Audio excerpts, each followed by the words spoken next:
it's all about a choice. And I really believe that everything in life comes down to choices. You choose how you act, you choose what you think, you choose what you believe, and you have to choose that it's important to you and prioritize it.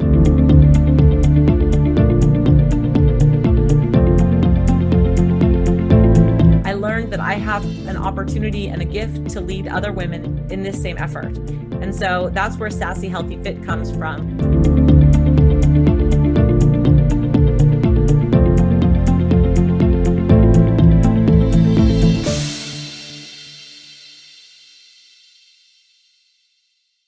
Hi, everybody. I'm Lori Schulman. I am the marketing chair of HIMSS Northern California.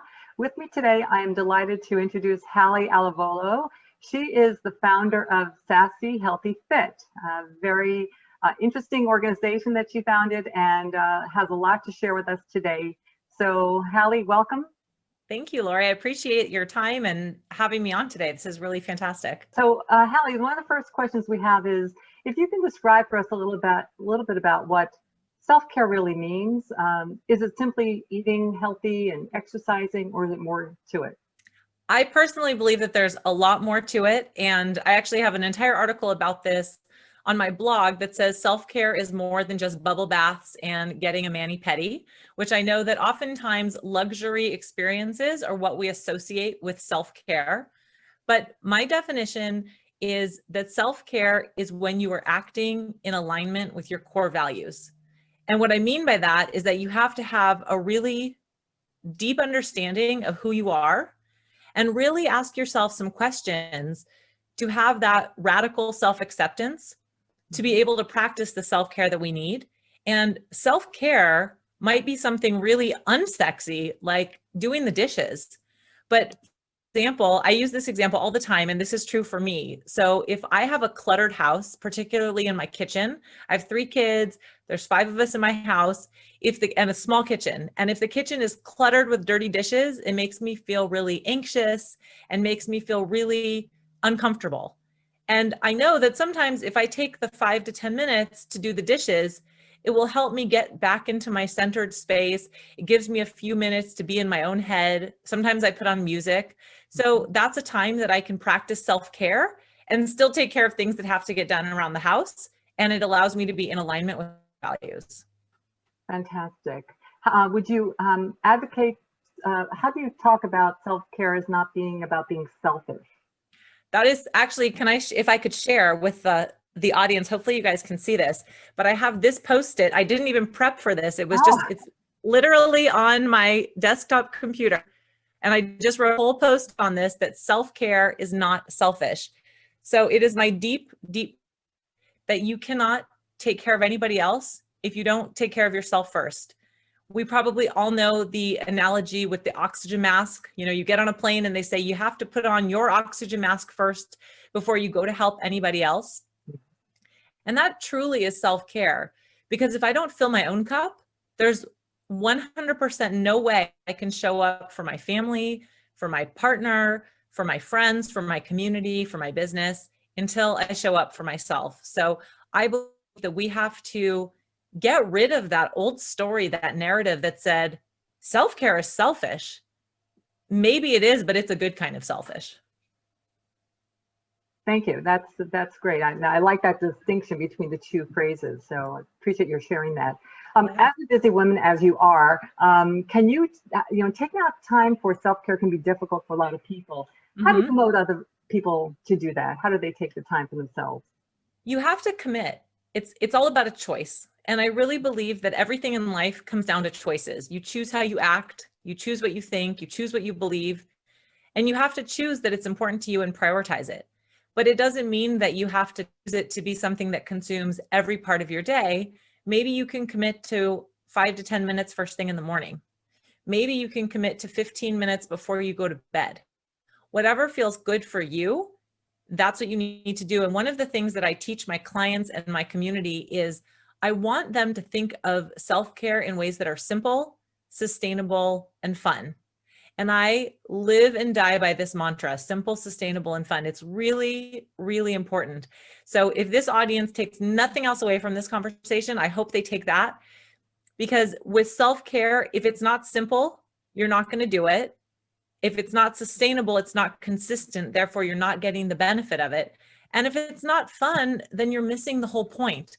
So back to my doing the dishes example, yeah, doing the dishes, it's not super fun, but if I put on some music, then I dance a little bit while I'm doing the dishes, I'm making it fun.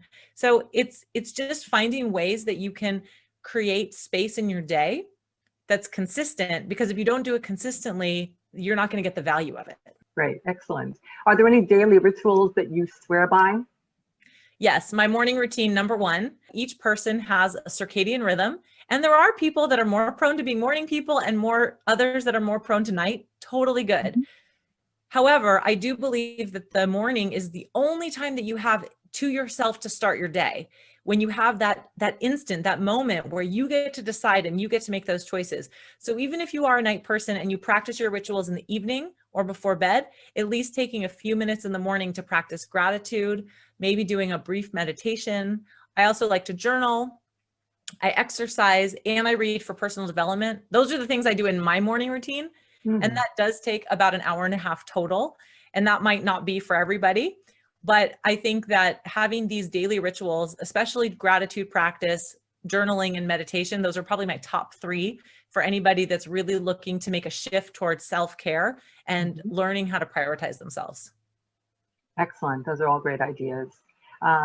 You know, I want to ask you a question because this is something I've recently gone through. I experienced the loss of a loved one recently. And, you know, it's a difficult time, but what do you do to motivate others and yourself when you're going through these kinds of challenges? Well, I want to first of all acknowledge just share my condolences with you and your family, and acknowledge that there's a lot of us going through hard times right now, notwithstanding COVID, number one. Mm-hmm. I know, Lori, you and I are both in California, and in Northern California, there's been tremendous fires over the last couple of months. It's been devastating for many people. The economy is in a state that can be very devastating for many families. Kids are out of school. There's a lot on our plates right now. There's a lot of pain that I believe we're all experiencing to one extent or another. And something that I was thinking deeply about yesterday and today when it comes to pain is that we have to feel it. We have to create space and compassion for ourselves to feel our pain, because it's really easy to numb our pain, to run away from it, to hide from it, to find ways to cover it up. But when we do that, we don't allow ourselves to go through the natural process of feeling that pain and learning what we need to know in our inner selves, our darkest sides of ourselves. And I believe that when we get comfortable being uncomfortable and we really allow ourselves to have compassion for that pain, then it allows us space to grow and to learn. So I think that there's a time and space for just feeling that pain and feeling uncomfortable and having the utmost grace and compassion with yourself. And then knowing who can you go to for support, whether it's a family or a friend, community like the one I have on your team that you can count on to share those thoughts and those concerns and say, I'm feeling really broken right now. I need support. And that's what I recommend for working through it, because you can try from it and hide from it all you want, but it's just going to come back tenfold. Thank you for your insights on that. I think that's very helpful for me, and I hope that others who are listening will, you know, get something out of this as well. I wanted to switch gears a little bit. I'd love you to tell us a little bit more about Sassy Healthy Fit. Sure. So my background actually is not in personal development or women's empowerment, but it's come to that, which I'm really thrilled about. And I have 3 kids, as I mentioned. So I've been raising children for the last 12 and a half years, which has been a huge part of my life and very transformative. And perhaps the biggest thing that I've learned in that transformation from going from a, mid to late 20s, single working individual to being a mom, I'm now 41, and, learning all the things that I've learned over the last 12 and a half years having kids, is that it's really critical to not lose who you are as a woman just because you have kids or just because you have a really high powered job. Whatever the other things are that you have in your life, you still have to stay true to yourself. So that was where the idea of Sassy Healthy Fit came from, was that I was in a place where I had lost myself and I had gone down a bad path, and I was nearly destroying my relationship with my husband, my children, and I was becoming very self-destructive because I didn't know what to do to find that passion and to find that zest for myself. And although I had to go through a difficult time, in rising up from that and learning what I learned about how to take care of myself and how to find positivity in myself and find my passion and purpose, I learned that I have an opportunity and a gift to lead other women in this same effort. And so that's where Sassy Healthy Fit comes from. And I do this by creating community. I lead women's circles. I offer workshops and teaching. I do some one-on-one work, but mostly group work. And it's just been an awesome exploration of how can I lead this group of women who are craving finding themselves in the mix of everything else that they have going on in their lives. Thank you. Have you found that more people, since it's been a year of COVID and, all kinds of crazy, right? Do you say that more people are looking for these kinds of websites and for, just finding answers and how to find that new normal? I believe so, especially because most of us are still, in some way quarantining or sheltering in place or staying at home and not going out very much, not being very social, not having a lot of in-person interaction with people. Mm-hmm. So I feel very grateful for the technology that allows us to come together. I know that in my community on Facebook, I have about 1,400 women that have all, that all come together and collaborate, talk to each other, support each other. They share these beautiful stories. And I think that it's been really heightened, especially during this time. And I keep track of all the women that come into the group that just find me online. And almost every single one of them says, I'm searching for groups for self-care and self-love. And I mean, I get many, many requests every single week. These women are looking for it. And they're looking for it because in isolation, in limited contact with others, I think that we're asking those questions of ourselves. Who are we? What do we want? What is my purpose? How can I take care of myself? How can I surround myself with other women who support me? Fantastic. And keeping that positive vibe that you have, because you're so positive, and I love that about you. It's one of the things with you, you exude positiveness. What's your secret? Any words of wisdom to share? I'm a Leo, so that's one. For any astrology people out there, Lori, I have always been a positive person. I think that that's just part of my nature. I'm a half, I'm a glass half full kind of gal, and I love to find the good in all situations because I love to smile. I love to laugh. I love to bring a smile to someone else's face. One of my greatest joys is if I can make somebody feel good about themselves, it lifts me up more than anything. And I think that that's just part of who I am and my nature. But I would also share that we all have an opportunity to be positive, even on the hardest days, even on those days when you want to curl in a ball and hide in a corner and forget everything around you.